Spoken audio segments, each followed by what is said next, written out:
My wife served me divorce papers at the Christmas party, while her family mocked me.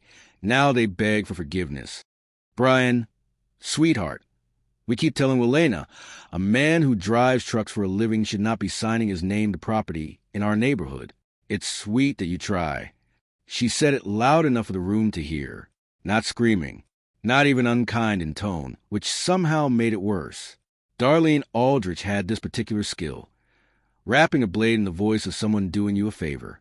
She was standing near the fireplace with a champagne flute in her hand, and the people around her laughed the way people laugh when they want to belong to whoever is holding the room, softly, without committing to it. Her son Garrett stood a half step behind her, and his smirk held just a beat too long before he reached for his drink. My name is Brian Jotter. I am 44 years old. I own a cold chain distribution company in Charleston, West Virginia, that moves refrigerated freight across 4 states, employs 31 people, and has not missed payroll once in 19 years of operation. I grew up in Beckley, in a house where my father came home from the mine with gray in the creases of his hands, and never, in my entire childhood, complained about the work. He used to say a man who does the work never has to explain the work. I carried that with me the way some men carry a photograph. I was standing in the middle of a Christmas party in a Savannah rental property that had been staged to look like it had been in the Aldrich family for generations. The drapes were too new. The artwork had price stickers ghosted on the back. I had noticed one earlier when I walked past the hallway. The catered salmon was good, though I'll give them that. Welena was across the room near the bar, not looking at me. She had a champagne glass she kept rotating in her fingers, and I remember watching her hands and thinking about how I used to know every small thing her hands did. The way she tucked her thumb under her palm when she was nervous. The way she reached for things before she decided she wanted them. I had been married to her for 7 years. I had loved her genuinely without theater. And standing in that room while her mother's laughter settled into the carpet around my feet, I understood that whatever I had loved had been gone for some time, that I had been living in the last few rooms of something that had already been mostly emptied out. What I did not let show, not in my face, not in my posture, not in the way I picked up my sparkling water and took a slow sip, was that I already knew what was in Welena's purse. I had known for 11 days, and I had not driven 600 miles to be surprised. What I had come to do was something else entirely. I just wasn't ready to say what yet. Please, before I continue, kindly like, share, and subscribe for more interesting stories. Welena crossed the room at 8:47 p.m., right after her mother's toast. She did not pull me aside. She did not lower her voice. She walked up to me in the middle of that room, in front of 11 people who had just laughed at me, and she held out an envelope. I think we both know this is overdue.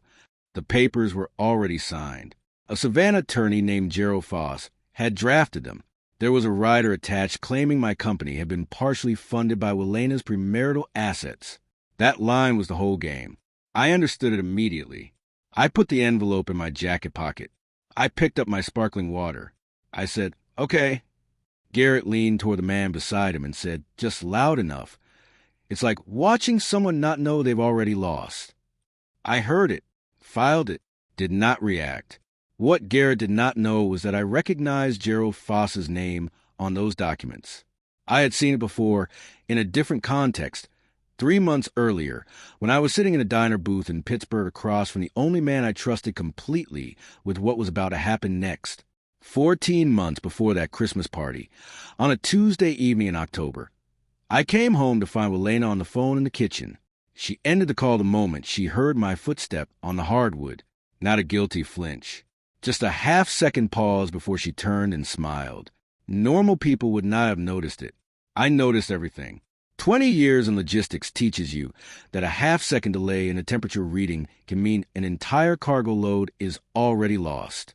The details came slowly after that. She stopped asking how the business was doing, but started asking about the accounts. Specific ones by name. She visited her brother Garrett in Atlanta 3 weekends in a row, and came back quieter each time. She started using the word mine in sentences where she used to say ours. I did not confront her.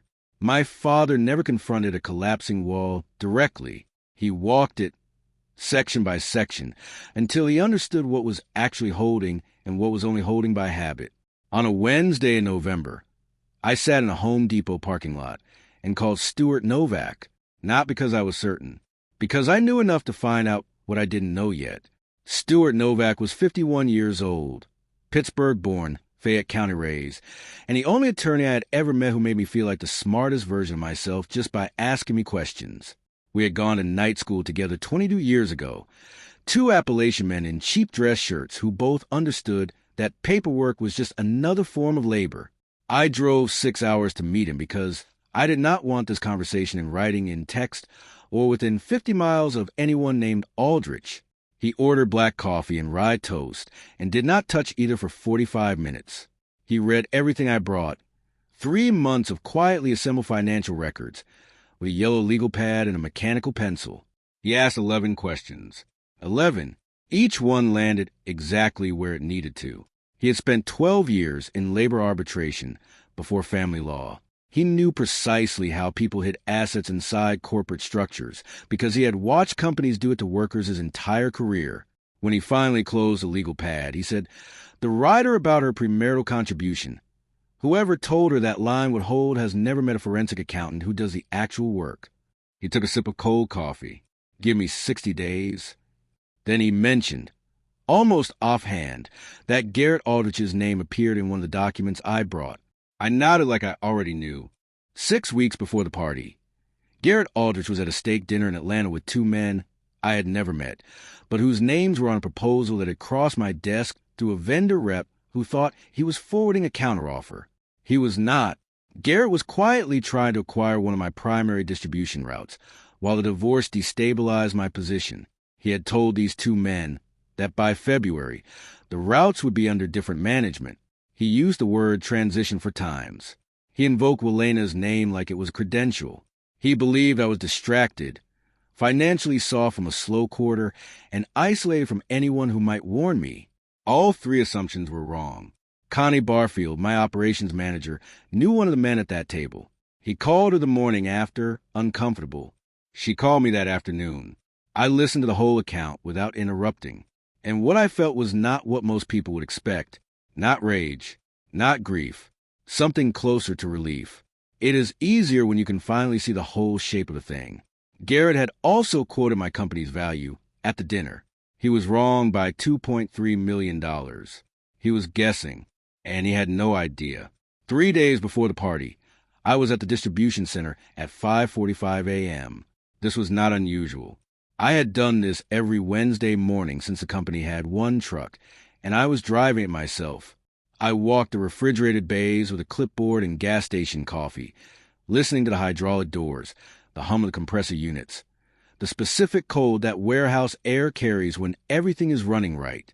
Connie was there. We talked about a new contract in Morgantown and whether the route timing worked. We did not talk about Welena. Near the operations office, I stopped at the small bulletin board I had never once reorganized. Tacked to the center of it was a carbon copy manifest for my first ever delivery, a single pallet of frozen chicken to a restaurant supply distributor in Fayetteville. February 2005, my signature in the corner, younger and slightly less controlled than it is now. I had never taken it down.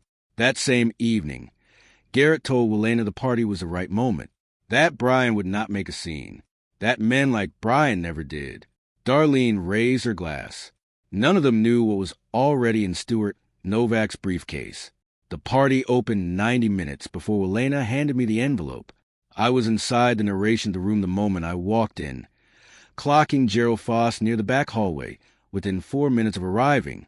He was there socially, technically, but he had drafted those papers, and he wanted to see the delivery land. Garrett had been working the room for an hour before I arrived. I could measure in the way certain people looked at me. A slight recalibration, a wariness they had not been carrying before. He had been telling people my company had a difficult year. Not loudly, just planting. Welena's settlement assumed a business value, significantly below the real number.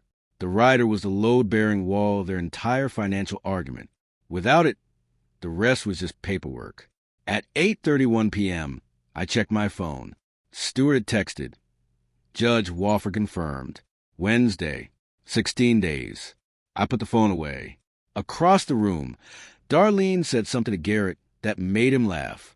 I did not hear what she said, but I felt the 16-day clock start in my chest like a second heartbeat, quiet and steady, already counting. Wednesday, Judge Patricia, Wofford's courtroom in Charleston. I arrived to find Stewart already seated. One legal folder, one yellow notepad. No theater. Gerald Foss came in behind me with 2 associates and a rolling document cart. Garrett, seated in the gallery, clocked the difference in preparation and smiled. He should not have smiled. Judge Wofford entered, and the room recalibrated immediately. She had clearly read every filing. She addressed both attorneys by name, without checking a single note. Before Foss had spoken one word, she asked him a direct, clarifying question about the premarital asset rider. Not aggressively, just efficiently. The way you ask a question when you have already found a problem and want to see if the other person knows it too. Foss went slightly still. Just slightly. Stewart opened his folder. From the gallery, Garrett could not see what was inside. He assumed a counterbrief, a negotiating position, the standard posture of a man trying to limit damage. Judge Wofford said, "Mr. Novak, you've submitted a forensic accounting report. I'd like to begin there." Garrett stopped smiling. He had not yet understood why. Judge Wofford read the findings into the record in a flat, precise voice that made every number land harder than a shout would have. The premarital asset claim. The funds Welaina side credited as her contribution to my startup were traced to a loan Darlene had taken against a property she did not own free and clear. The money was never Welaina's to claim. The business valuation Garrett had been circulating was pulled from a single disrupted quarter. Stewart's report included 5 years of audited financials. The real number was $2.3 million higher, the same number Garrett had gotten wrong at the Atlanta steak dinner. Internally, I was not triumphant. What I felt was a specific, private grief, the grief of being right about something you had hoped you were wrong about. I had built that company for myself. Yes, but also for something I thought Welaina and I were building together. Hearing the numbers read aloud did not feel like winning. It felt like the last confirmation of a loss that had happened long before tonight. I did not look at Garrett directly. I watched him in peripheral vision. His jaw shifted. His hand on his knee made one small, controlled movement. The movement of a man whose entire calculation had just collapsed. That evening I drove back to the distribution center. Not because anything needed doing. Because it was where I thought clearly and I needed to think. I walked the refrigerated bays again. Same circuit, same gas station coffee. Connie was there when I arrived. She knew I would be. She asked if I had eaten. I said I had a sandwich. She did not believe me, and she was right not to. We sat in the operations office for a while, without talking much. At some point, she said, "Your dad would have just called this Tuesday." I looked at the bulletin board. At the manifest, I did not say anything for a long moment. Then I said, "Yeah, he would have." 20 miles away, Darlene was on the phone with Foss in her hotel room. I did not know what was said. But at 10:42 p.m., Connie's vendor contact from Atlanta texted her to say Garrett had left on a flight home that evening without telling anyone. He had not said goodbye to his mother. He had not said goodbye to Welaina. It was a first crack in their coordination. I filed it quietly and said nothing. The second hearing moved the way Stewart moved, without urgency, without theater, section by section, until there was nothing left standing. Foss formally withdrew the premarital asset rider. He had studied Stewart's forensic report for 6 days, and had clearly advised Welaina the position was indefensible. The corrected valuation went into the record. Then Stewart read Garrett's proposed acquisition of my distribution, routed into the record as a documented conflict of interest in the settlement negotiation. He did not editorialize. He did not need to. At one point, Welaina looked at me directly, not with anger, not with apology, something more complicated than either. The particular look of a person who has finally stopped pretending they don't understand what happened. In the gallery, Darlene adjusted her earring, twice, in the same minute. It was the only crack she showed. Stewart closed by noting my company's origins. One leased truck, a BARD operations manual, and a first delivery completed February 2005 to a restaurant supply distributor in Fayetteville. He had used a manifest date not as sentiment, but as legal timeline, proof that every asset predated any claim. It worked as evidence. It also landed like something else entirely. The settlement was finalized without drama. My company remained whole, valued correctly, undivided. Welena received what was actually hers. I had not tried to take anything that wasn't mine. Stewart had been clear from that first Pittsburgh meeting that we were not there to punish, only to be accurate. Judge Wofford thanked both counsel for their professionalism. She said it looking at Stewart. He nodded once. I drove back to Charleston alone, parked in my usual spot, walked to the operations office, stood in front of the bulletin board. The manifest was still there. Carbon copy paper, 19 years old, 1 pallet of frozen chicken, a signature slightly less steady than the one I carry now. I did not take it down. I stood in the quiet of the warehouse, which is never actually quiet. The compressors run. The hydraulics settle. The building makes the sounds of something that is working. I thought about Darlene saying a man who drives trucks should not be signing his name to property in our neighborhood. I thought about Garrett saying it's like watching someone who doesn't know they've already lost. I did not think about those words with bitterness. I thought about them the way my father thought about bad weather. A condition, something you prepared for, and moved through with whatever you brought into it. What I brought was 19 years of delivered freight, a manifest on a bulletin board, and the discipline of a man who learned early that what you actually have and what people think you have are almost never the same number. I turned off the light, locked the building, got in my truck. My dad used to say a man who does the work never has to explain the work. I understood that when he said it. I understand it differently now.